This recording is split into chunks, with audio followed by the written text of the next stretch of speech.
Hi again, it's Emily back for week 4 to talk to you more about music and singing. Today we're going to talk about rhythm. What does rhythm mean? What do notes tell us about rhythm? And what does rhythm have to do with the words we sing as singers? So I hope you enjoyed today's lesson, and let's start by talking about what rhythm is. Rhythm is specific sounds happening at specific times. In music, we make certain sounds at certain times based on what the notes on the page of music look like, and sometimes as singers, we also use the words we see to help us understand the rhythm.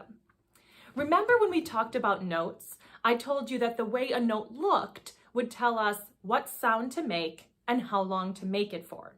Well, today we're going to talk about that how long to make it for part of that. I'll introduce you to some common notes that you'll see in music and also some common rhythms. Now, sometimes when talking about rhythm, people will say things like, "Can you feel the beat?" or "keep track of the beat," or "that song has a really good beat." Well, in music, we break things up into smaller chunks to help us understand it better. It's a little bit like this tape measure. Let me show you what I mean. When you pull out a tape measure, it's not just one long string of numbers. That wouldn't help very much if we pulled it out and it just said 1, 2, 3, 4, 5, 6, 7, 8, 9, 10, 11, 12, 13, 14, 15, 16, 17. Yeah, what? 5 what? 10 what? We need units of measurement, right? So when we pull out our tape measure, you can see that it's broken into feet and inches. There's 1 foot. Within 1 foot, we have 12 inches. Within each inch, it's broken into half inches, quarter inches, eighths of an inch, and on some tape measures, even 1/16ths of an inch. We do the same thing with music. You've already been introduced to some of the tools you need to understand that. Let me show you what I mean. Let's start by taking a look at the musical staff. Remember what the musical staff looked like? It was 5 lines. We had the treble clef on the top and the bass clef on the bottom. Those 5 lines are kind of like your measuring tape, but we need to break it up. All the important information you're going to need to understand music is going to go on those staff lines the same way as inches and feet go on your tape measure. So take a look here. We have the 5 lines of the staff. There's your treble clef.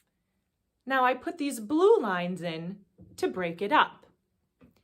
Each one of these sections is called a measure. So again, kind of like a tape measure. We're breaking up the staff so that we can put information on it in smaller pieces to help us understand it more easily. Let me say that again. Here's the musical staff. You have the 5 lines of the staff. Here's the treble clef.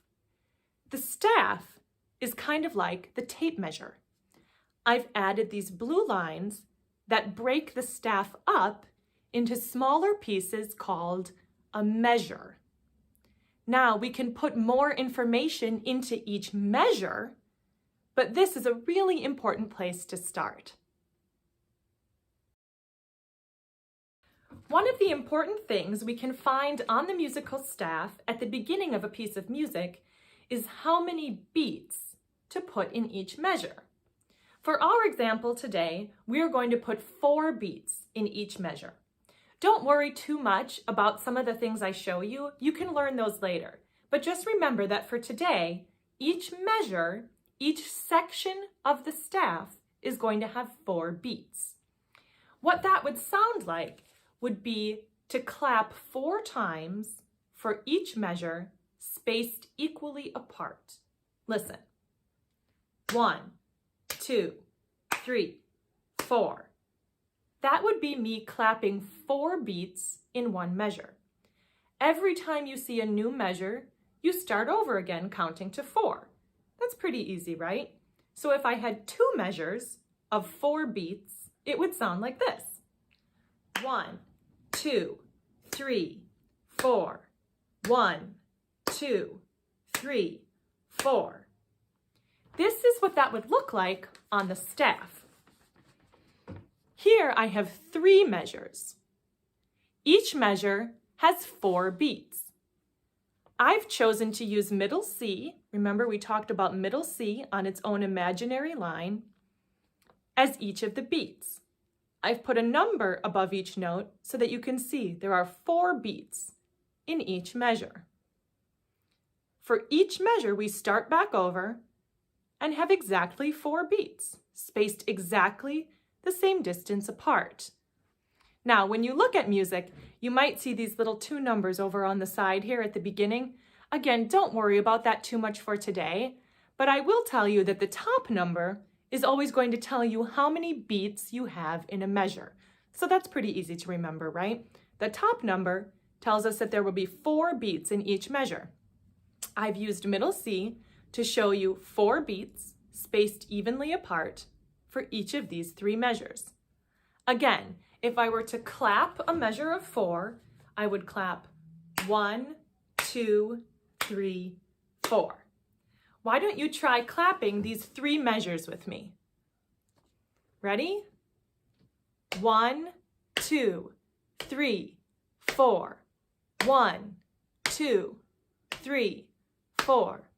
1, 2, 3, 4. We just clapped 3 measures with 4 beats in each measure.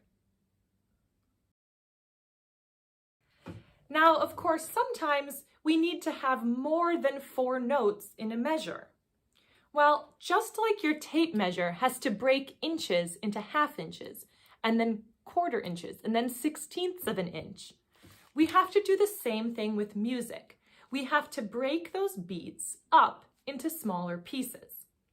To help you understand that, let's just start by learning a sentence. Here is our sentence. Have you ever been to Balboa Park? Now you might be wondering, what does that have to do with notes and rhythm and beats and measures? Let me slow it down a little bit. Listen. Have you ever been to Balboa Park? It sounds funny when I do that, right? Now, what would happen if I added in our 4 claps while I said the sentence? Listen now. Have you ever been to Balboa Park? Can you try saying the sentence with me exactly the way I just said it? Clap 4 times. Repeat after me. Have you ever been to Balboa Park?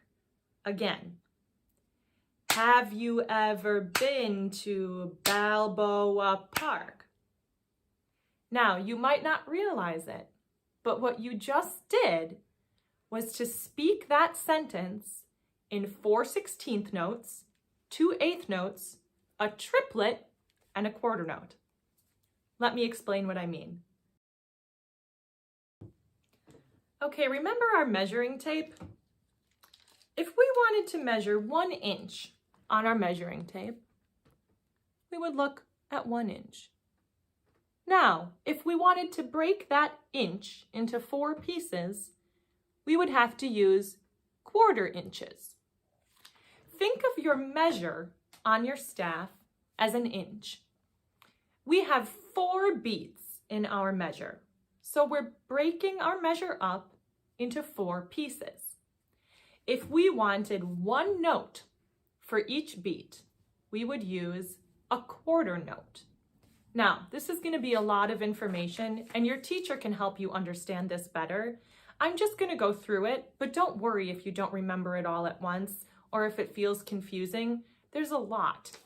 But let's just start at looking at a quarter note. There will be 4 quarter notes in our measure because there are 4 beats. We are breaking our 1 measure into 4 pieces, kind of like 4 quarters in a dollar or 4 quarter inches in an inch. This is what a quarter note looks like. Remember, we have our note and our stem. A quarter note is a note with a stem. There will be 4 quarter notes in one measure. Now in our sentence, there's only one time that we have one syllable matched up with one clap. Listen. Have you ever been to Balboa Park? Have you ever been to Balboa Park? Can you spot the time when there's one syllable with one clap? It's at the very end, the word park. So park gets its own note. Park would get a whole quarter note.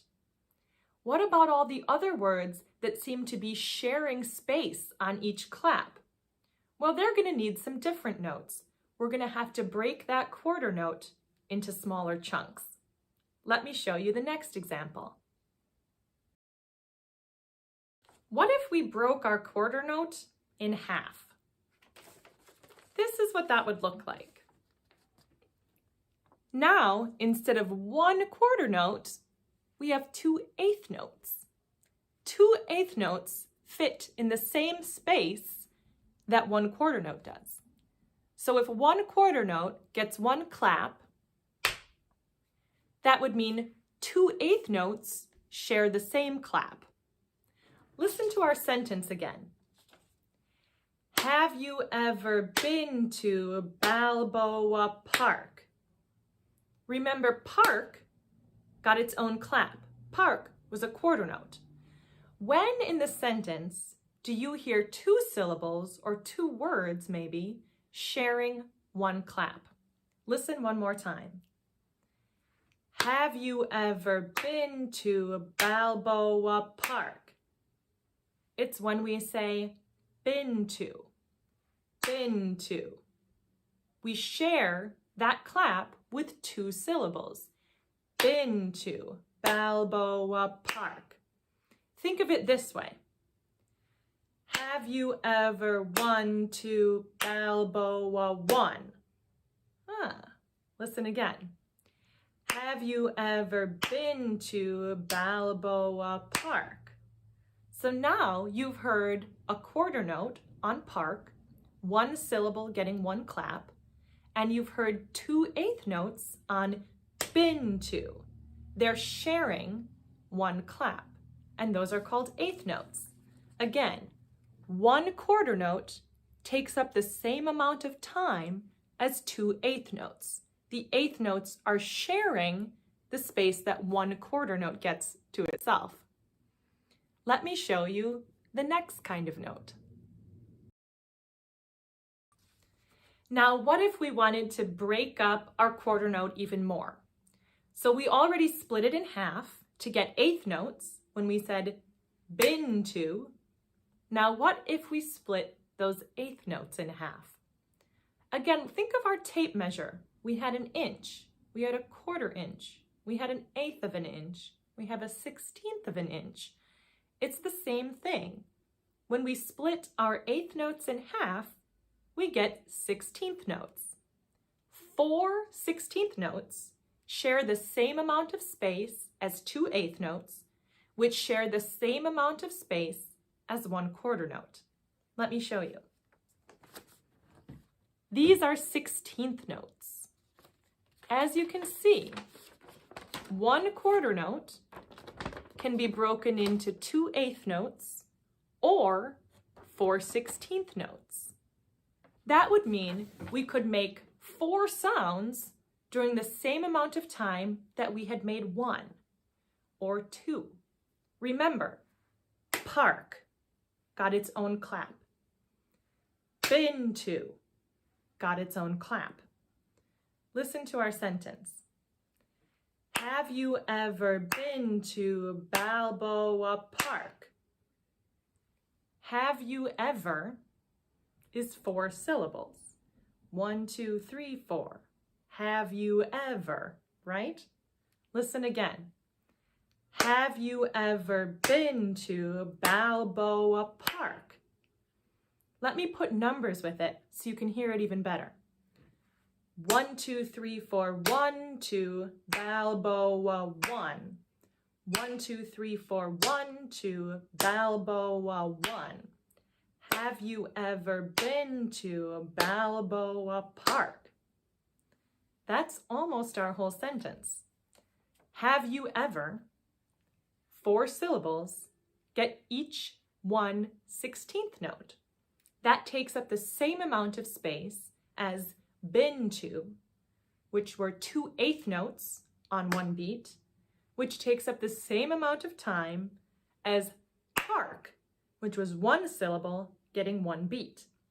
Now there's one more word in there we haven't talked about, Balboa. Let me show you how we divide 1 beat into 3 sounds. Okay, this one should be pretty easy to remember. When we divide 1 beat, or for us, 1 clap, into 3 sounds or 3 parts, it's called a triplet. In music, a triplet will be marked with a number 3 above it, and that tells you how many notes need to share a certain amount of space. For us, 3 sounds or 3 syllables are going to share 1 beat. Listen. Balboa, Balboa, Balboa Park. Have you ever been to Balboa Park? Can you hear how I'm spreading the 3 syllables of Balboa over 1 clap? Try it with me. Balboa, Balboa, Balboa Park. Let me do the thing where I put the numbers in instead of the words so you can really hear all the different ways we've broken up space. 1, 2, 3, 4, 1, 2, 1, 2, 3, 1. 1, 2, 3, 4, 1, 2, 1, 2, 3, 1. Have you ever been to Balboa Park? Now, again, Balboa, 3 sounds on 1 beat, is called a triplet. So now in our 1 sentence, we've had 4 16th notes. Have you ever been to 2 eighth notes, a triplet, Balboa, and a quarter note, park. Here's what that looks like if I put those numbers on our sentence. 1 beat, but we have to get all these syllables in. Have you ever been to Balboa Park? So now you can see a little bit how we use notes and what notes look like to divide up our measure to fit in everything we need to fit in the right number of beats. Now remember when we started, I said that rhythm was specific sounds happening at specific times. Now we've always kept our 4 beats, but we've divided them up in ways that make a really interesting rhythm. Sometimes rhythms can repeat in a pattern, like if we would repeat our sentence every measure, right? So if we repeated our same sentence for 2 measures, it would have a repeated pattern like this.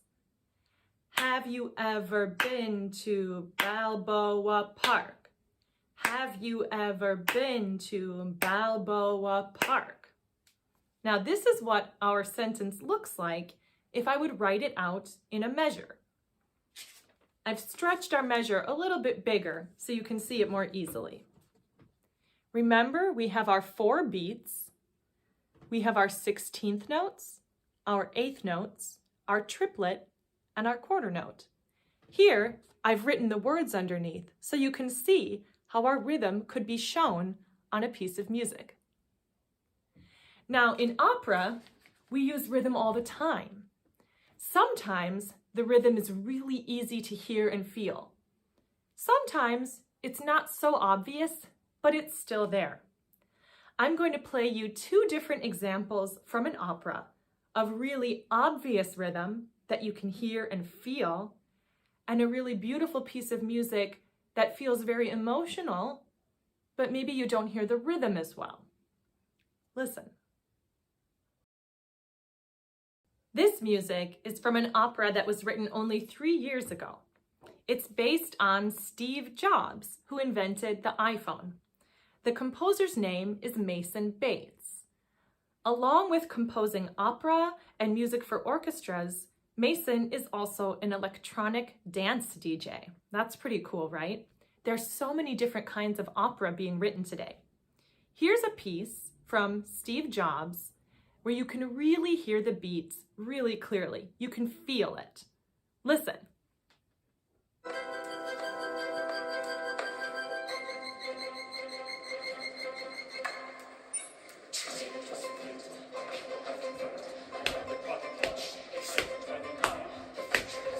Can you hear the beat?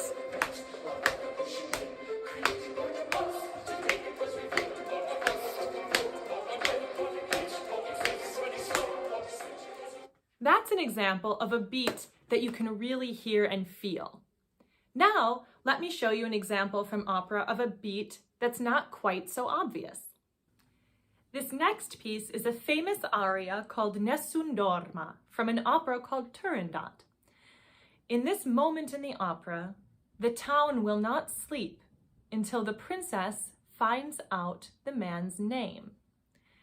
Luciano Pavarotti was a famous tenor who sang this piece all over the world.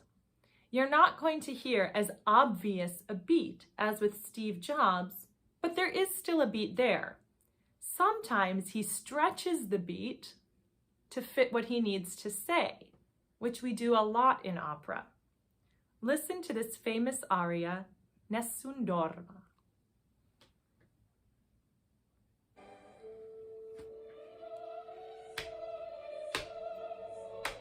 You can hear the beat. It's not as obvious.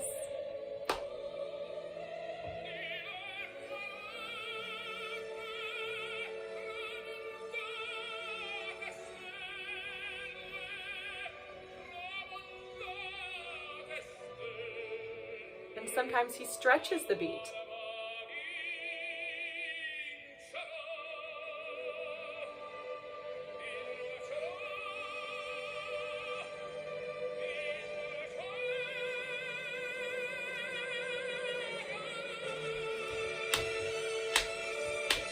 And you can hear it again. That's pretty cool. So those are two very different examples of how we can hear rhythm and beats in opera. One of the really cool things about opera is that we can sing music that's over 200 years old, and we can sing music that's being written today.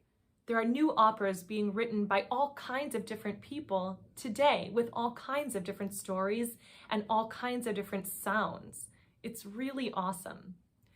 So I hope you enjoyed learning a little bit about rhythm and beats today. I'll see you again next week to talk more about music and singing.